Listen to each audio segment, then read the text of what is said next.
दोस्तों आज की इस क्लास में सीटेट एग्जाम के लिए सीडीपी के टॉप 30 महत्वपूर्ण प्रश्नों को देखेंगे।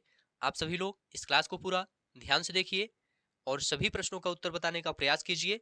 लास्ट में आप लोग अपना स्कोर बताइए कि 30 प्रश्नों में आपका कितना स्कोर सही होता है। पहला प्रश्न आप सभी के सामने है। एक बच्चे को पढ़ाई में लगातार कठिनाई हो रही है। वह चीजों को धीरे धीरे समझता है और अन्य बच्चों की तुलना में धीमा है। शिक्षक को क्या करना चाहिए? क्या उसे अन्य बच्चों से अलग बैठाना चाहिए, या उसे अधिक समय देना चाहिए और सहायक गतिविधियों का उपयोग करना चाहिए, या उसे पढ़ाई छोड़ने की सलाह देनी चाहिए, या उसे दंड देना चाहिए? आप लोग बताइए यहाँ पर आपका राइट आंसर क्या होगा। देखिए दोस्तों, एक बच्चे को पढ़ाई में लगातार कठिनाई हो रही है, वह चीजों को धीरे धीरे समझता है और अन्य बच्चों की तुलना में धीमा है, तो शिक्षक को उसे अधिक समय देना चाहिए और सहायक गतिविधियों का उपयोग करना चाहिए। बी ऑप्शन आपका राइट आंसर हो जाएगा। शिक्षक को बच्चों के लिए सहायक रणनीतियां अपनानी चाहिए, जैसे कि सरल भाषा में समझाना, खेल आधारित शिक्षण और अतिरिक्त समय देना आदि। ठीक है, तो बी ऑप्शन आपका राइट आंसर हो जाएगा। ऐसे ही प्रश्न सीटेट एग्जाम में पूछे जाते हैं। अधिगम निष्क्रिय प्रक्रिया नहीं है, बल्कि यह सक्रिय भागीदारी की मांग करता है। यह कथन किससे संबंधित है? सभी प्रश्न काफी ज्यादा इंपॉर्टेंट हैं। व्यवहारवाद, सामाजिक सांस्कृतिक सिद्धांत, अधिगम सिद्धांत, प्रायोगिक अधिगम। तो देखिए दोस्तों, यहां पर आपका राइट आंसर हो जाएगा सामाजिक सांस्कृतिक सिद्धांत। सामाजिक सांस्कृतिक सिद्धांत के अनुसार अधिगम एक सक्रिय प्रक्रिया है जिसमें सामाजिक संपर्क और सांस्कृतिक संदर्भ का महत्व होता है। तो बी ऑप्शन आपका राइट आंसर हो जाएगा। अगला प्रश्न है, बच्चों की संज्ञानात्मक विकास के चरणों को किसने परिभाषित किया है? लेओ वाइगोत्स्की, जीन पियाजे, Erik Erikson, B F Skinner. तो देखिए दोस्तों, यहां पर आपका राइट आंसर हो जाएगा जीन पियाजे। बी ऑप्शन आपका राइट आंसर हो जाएगा। जीन पियाजे ने बच्चों के संज्ञानात्मक विकास को 4 चरणों में विभाजित किया है। पहला है संवेदी गामक अवस्था, जिसका समय 0 से 2 वर्ष है, और दूसरा है पूर्व संक्रियात्मक अवस्था, जिसका समय 2 से 7 वर्ष है, और तीसरा है मूर्त संक्रियात्मक अवस्था, जिसका समय 7 से 11 वर्ष है। चौथा है औपचारिक संक्रियात्मक अवस्था, जिसका समय 11 से 15 वर्ष है, या 11 वर्ष और उससे अधिक है। तो बी ऑप्शन आपका राइट आंसर हो जाएगा। यदि कोई बच्चा अपनी विफलताओं के लिए स्वयं को दोषी ठहराता है तो इसका क्या प्रभाव हो सकता है? आत्मसम्मान बढ़ेगा, प्रेरणा बढ़ेगी, आत्मसम्मान कम हो सकता है, सामाजिक कौशल में सुधार होगा। आप लोग बताइए। देखिए दोस्तों, यहां पर आपका राइट आंसर हो जाएगा आत्मसम्मान कम हो सकता है। यदि कोई बच्चा अपनी विफलताओं के लिए स्वयं को दोषी ठहराता है तो इसका प्रभाव यह होगा कि उसका आत्मसम्मान कम हो सकता है। ठीक है, तो सी ऑप्शन आपका राइट आंसर हो जाएगा। प्रेरणा के कौन से प्रकार का उपयोग बच्चे को पढ़ाई के प्रति रुचि बढ़ाने के लिए किया जा सकता है? बाह्य प्रेरणा, अंतः प्रेरणा, नकारात्मक प्रेरणा, दंड आधारित प्रेरणा। आप लोग बताइए यहां पर आपका राइट आंसर क्या होगा। देखिए दोस्तों, यहां पर आपका राइट आंसर हो जाएगा अंतः प्रेरणा। बी ऑप्शन आपका राइट आंसर हो जाएगा। अंतः प्रेरणा बच्चे को स्वयं की रुचि और संतोष के लिए प्रेरित करती है, जो कि लंबे समय तक प्रभावी रहता है। तो बी ऑप्शन आपका राइट आंसर हो जाएगा। प्रेरणा के कौन से प्रकार का उपयोग बच्चे को पढ़ाई के प्रति रुचि बढ़ाने के लिए किया जा सकता है? तो अंतः प्रेरणा। ठीक है, किस स्थिति में संवेदनशील अवधि का सिद्धांत सबसे प्रभावी होता है? नई भाषा सीखने में, व्यवसायिक कौशल विकसित करने में, किशोरावस्था में सामाजिक संबंध बनाने में, खेल में प्रतिस्पर्धा के दौरान। तो राइट आंसर हो जाएगा नई भाषा सीखने में। देखिए दोस्तों, संवेदनशील अवधि वह समय है जब बच्चा विशेष कौशल जैसे कि भाषा सीखने के लिए अधिक ग्रहणशील होता है। तो यहाँ पर पूछा गया किस स्थिति में संवेदनशील अवधि का सिद्धांत सबसे प्रभावी होता है? तो नई भाषा सीखने में संवेदनशील अवधि का सिद्धांत सबसे ज्यादा प्रभावी होता है। पहला ऑप्शन आपका राइट आंसर हो जाएगा। बाल विकास में अभिप्रेरणा का सबसे प्रभावी तरीका क्या है? प्रशंसा और पुरस्कार देना, दंड देना, अधिक होमवर्क देना, केवल पाठ्यक्रम पर ध्यान केंद्रित करना। तो देखिए दोस्तों, यहां पर आपका राइट आंसर हो जाएगा प्रशंसा और पुरस्कार देना। यहां पर पहला ऑप्शन आपका राइट आंसर हो जाएगा। बाल विकास में अभिप्रेरणा का सबसे प्रभावी तरीका है प्रशंसा और पुरस्कार देना। प्रशंसा और पुरस्कार दोस्तों बच्चे को सकारात्मक व्यवहार और बेहतर प्रदर्शन के लिए प्रेरित करते हैं। इसलिए पहला ऑप्शन आपका राइट आंसर हो जाएगा। जोन ऑफ प्रॉक्सिमल डेवलपमेंट का अर्थ क्या है? जोन ऑफ प्रॉक्सिमल डेवलपमेंट का अर्थ क्या है? देखिए दोस्तों, यहां पर आपका राइट आंसर हो जाएगा बच्चों की क्षमता जो वे दूसरों की मदद से प्राप्त कर सकते हैं। वाइगोस्की ने जोन ऑफ प्रॉक्सिमल डेवलपमेंट की अवधारणा दी है, इसे आप लोग याद रखिएगा, जिसमें बच्चे अपनी क्षमता को निर्देश और सहायता के माध्यम से बढ़ा सकते हैं। तो बी ऑप्शन आपका राइट आंसर हो जाएगा। एक शिक्षक को समावेशी कक्षा में क्या ध्यान रखना चाहिए? एक शिक्षक को समावेशी कक्षा में क्या ध्यान रखना चाहिए? केवल मेधावी छात्रों पर ध्यान देना, बच्चों की विविधता को स्वीकार करना, धीमे छात्रों को अलग करना, विकलांग बच्चों को परीक्षा में छूट देना। देखिए दोस्तों, यहां पर आपका राइट आंसर हो जाएगा बच्चों की विविधता को स्वीकार करना। समावेशी शिक्षा में सभी प्रकार के बच्चों की जरूरतों को समझते हुए समान अवसर प्रदान करना चाहिए। तो बी ऑप्शन आपका राइट आंसर हो जाएगा। एक शिक्षक को समावेशी कक्षा में क्या ध्यान रखना चाहिए? बच्चों की विविधता को स्वीकार करना चाहिए।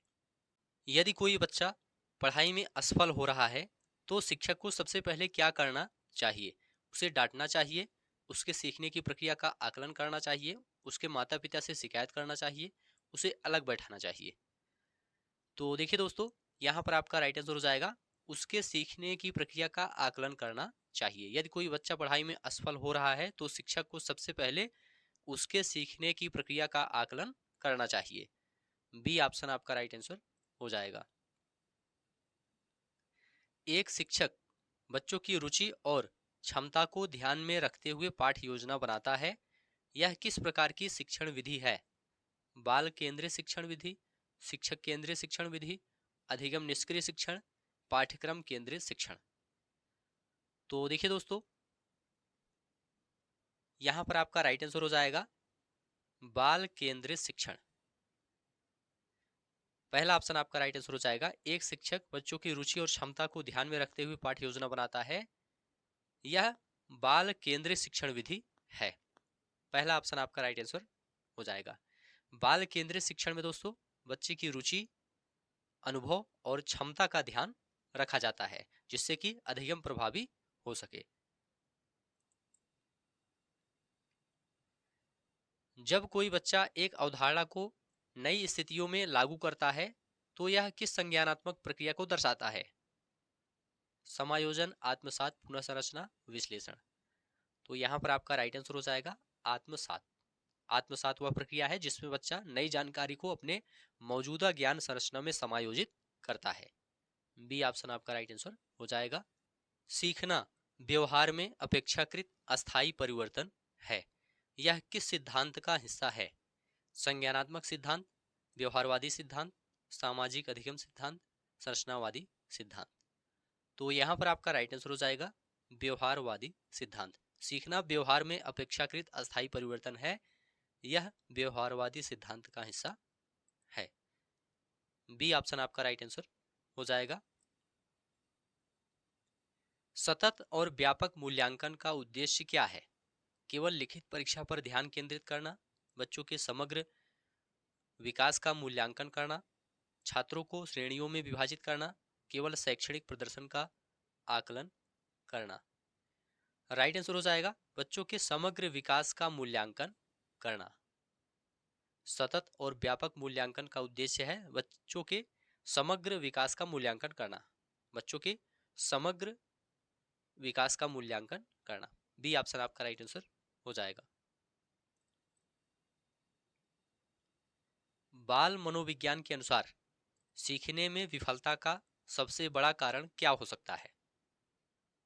शिक्षक की कम योग्यता, बच्चे में आत्मविश्वास की कमी, पाठ्यक्रम की कठिनाई, माता पिता का हस्तक्षेप। तो देखिए दोस्तों, यहाँ पर आपका राइट आंसर हो जाएगा बच्चे में आत्मविश्वास की कमी। आत्मविश्वास की कमी बच्चे को चुनौतियों का सामना करने से रोकती है और उसकी सीखने की प्रक्रिया भी बाधित होती है। इसलिए बी ऑप्शन आपका राइट आंसर हो जाएगा। खेल आधारित अधिगम का मुख्य उद्देश्य क्या है? बच्चों को मनोरंजन प्रदान करना, बच्चों में सामाजिक कौशल विकसित करना, बच्चों को अनुशासन सिखाना, बच्चों को व्यस्त रखना। तो राइट आंसर हो जाएगा बच्चों में सामाजिक कौशल विकसित करना। बी ऑप्शन आपका राइट आंसर हो जाएगा। खेल आधारित अधिगम बच्चों में रचनात्मकता और टीम वर्क और समस्या समाधान कौशल को बढ़ावा देता है, इसे आप लोग याद रखिएगा। बी ऑप्शन आपका राइट आंसर हो जाएगा। वाइगोत्स्की के अनुसार स्कैफोल्डिंग का क्या अर्थ है? ऑप्शन है शिक्षक द्वारा बच्चों के लिए कार्य करना, बच्चों को कार्य के दौरान सीमित सहायता देना, बच्चों को पूरी तरह से स्वतंत्र छोड़ना, बच्चों को केवल व्याख्यान देना। तो राइट आंसर हो जाएगा बच्चों को कार्य के दौरान सीमित सहायता देना। यहाँ पर बी ऑप्शन आपका राइट आंसर हो जाएगा, बच्चों को कार्य के दौरान सीमित सहायता देना। एक शिक्षक आवश्यकता अनुसार सीखने की प्रक्रिया का उपयोग करता है, यह किस सिद्धांत का उदाहरण है? प्रायोगिक अधिगम, सामाजिक अधिगम, संरचनावाद, व्यवहारवाद। तो यहाँ पर आपका राइट आंसर हो जाएगा संरचनावाद। एक शिक्षक आवश्यकता अनुसार सीखने की प्रक्रिया का उपयोग करता है, यह संरचनावाद सिद्धांत का उदाहरण है। यहाँ पर सी ऑप्शन आपका राइट आंसर हो जाएगा।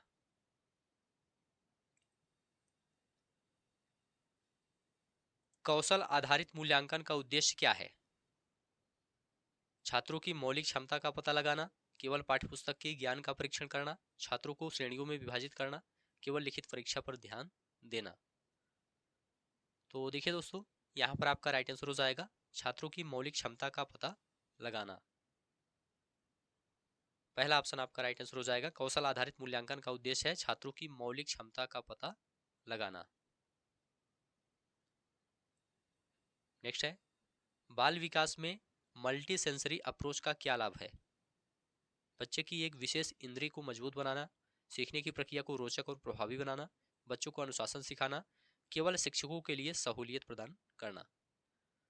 तो राइट आंसर हो जाएगा सीखने की प्रक्रिया को रोचक और प्रभावी बनाना। बाल विकास में मल्टी सेंसरी अप्रोच का लाभ है सीखने की प्रक्रिया को रोचक और प्रभावी बनाना। किस सिद्धांत के अनुसार बच्चों का ज्ञान और विकास उनके सामाजिक वातावरण से प्रभावित होता है? पियाजे का संज्ञानात्मक विकास सिद्धांत, वाइगोस्की का सामाजिक सांस्कृतिक सिद्धांत, थॉर्नडाइक का अधिगम सिद्धांत, ब्रूनर का संरचनावाद। तो देखिए दोस्तों, यहाँ पर आपका राइट आंसर हो जाएगा वाइगोस्की का सामाजिक सांस्कृतिक सिद्धांत। वाइगोस्की के सामाजिक सांस्कृतिक सिद्धांत के अनुसार बच्चों का ज्ञान और विकास उनके सामाजिक वातावरण से प्रभावित होता है। बी ऑप्शन आपका राइट आंसर हो जाएगा। कौन सा कारक बच्चों के भावनात्मक विकास को प्रभावित करता है? केवल शारीरिक स्वास्थ्य, केवल पाठ्यक्रम आधारित गतिविधियां, सामाजिक और पारिवारिक वातावरण, केवल मानसिक विकास। तो राइट आंसर हो जाएगा सामाजिक और पारिवारिक वातावरण।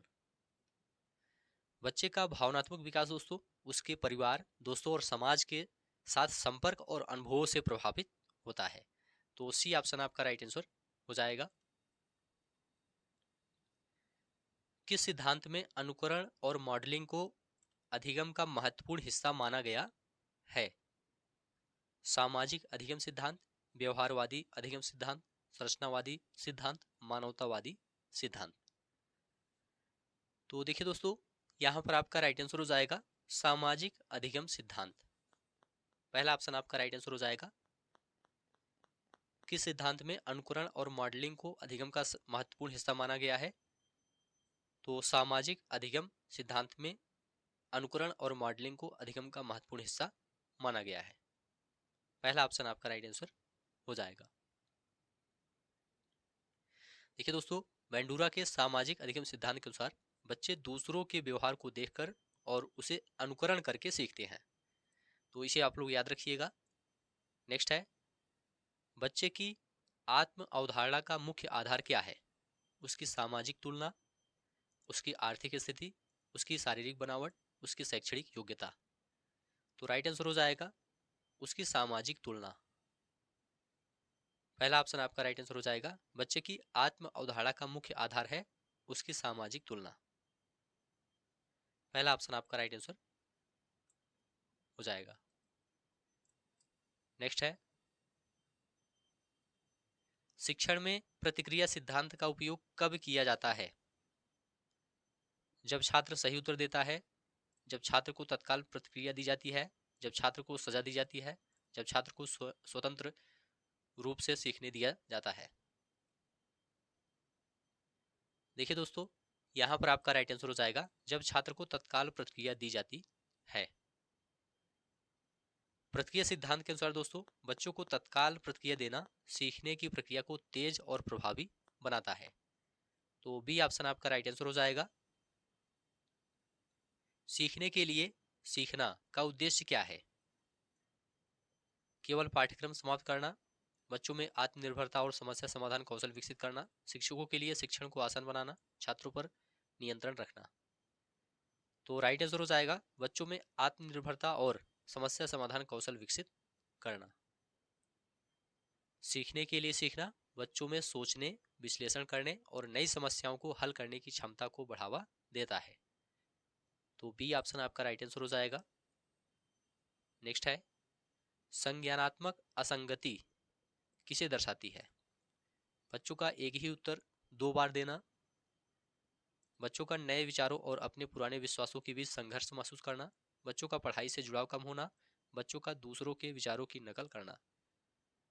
तो राइट आंसर हो जाएगा बच्चों का नए विचारों और अपने पुराने विश्वासों के बीच संघर्ष महसूस करना। संज्ञानात्मक असंगति तब होती है जब व्यक्ति नए विचारों को स्वीकार करने में कठिनाई महसूस करता है क्योंकि वे उसके पुराने विश्वासों से मेल नहीं खाते हैं। तो बी ऑप्शन आपका राइट आंसर हो जाएगा। सीमित समय में समस्या को हल करने की क्षमता का विकास किस प्रकार किया जा सकता है? अधिक प्रश्न पत्र हल करवाकर, बच्चों को कठिन परिस्थितियों में डालकर, अनुशासन सिखाकर, समुचित अभ्यास और मार्गदर्शन से। तो राइट आंसर हो जाएगा समुचित अभ्यास और मार्गदर्शन से। सीमित समय में समस्या को हल करने की क्षमता बच्चों में अभ्यास और शिक्षकों के निर्देशों के माध्यम से विकसित की जा सकती है। जब कोई बच्चा नई भाषा सीखने में रुचि नहीं दिखाता है तो शिक्षक को क्या करना चाहिए? उसे दंडित करना चाहिए, उसे सीखने के लिए बाध्य करना चाहिए, उसकी रुचि के अनुसार सामग्री तैयार करना चाहिए, उसकी उपेक्षा करना चाहिए। देखिए दोस्तों, यहाँ पर आपका राइट आंसर हो जाएगा उसकी रुचि के अनुसार सामग्री तैयार करना चाहिए। बच्चों को नई भाषा सिखाने के लिए ऐसी सामग्री का उपयोग करना चाहिए जो उसकी रुचि और अनुभवों से जुड़ी हो। तो सी ऑप्शन आपका राइट आंसर हो जाएगा। नेक्स्ट है, बालकों में समस्याग्रस्त व्यवहार को सुधारने के लिए सबसे प्रभावी तरीका क्या है? उन्हें कक्षा से बाहर भेज देना, उनके व्यवहार के पीछे के कारण को समझना, उनके साथ कठोर व्यवहार करना, उन्हें समूह से अलग करना। तो राइट आंसर हो जाएगा उनके व्यवहार के पीछे के कारण को समझना। ठीक है, उनके व्यवहार के पीछे के कारण को समझना। किसी भी समस्याग्रस्त व्यवहार को सुधारने के लिए शिक्षक को पहले उसकी जड़ को समझना चाहिए ताकि सही समाधान निकाला जा सके। तो उनके व्यवहार के पीछे के कारण को समझना, यह आपका राइट आंसर हो जाएगा। तो ठीक है दोस्तों, इस क्लास को अब यहीं पर समाप्त करते हैं। आप लोग कमेंट करके बताइए 30 प्रश्नों में आपका कितना स्कोर सही हुआ है। यहाँ से आपके सीटेट एग्जाम में निश्चित रूप से प्रश्न देखने को मिलेगा। उम्मीद है यह क्लास आपको अच्छा लगा है तो चैनल को सब्सक्राइब कीजिए, दोस्तों को शेयर कीजिए और कमेंट में लिखकर जरूर बताइए।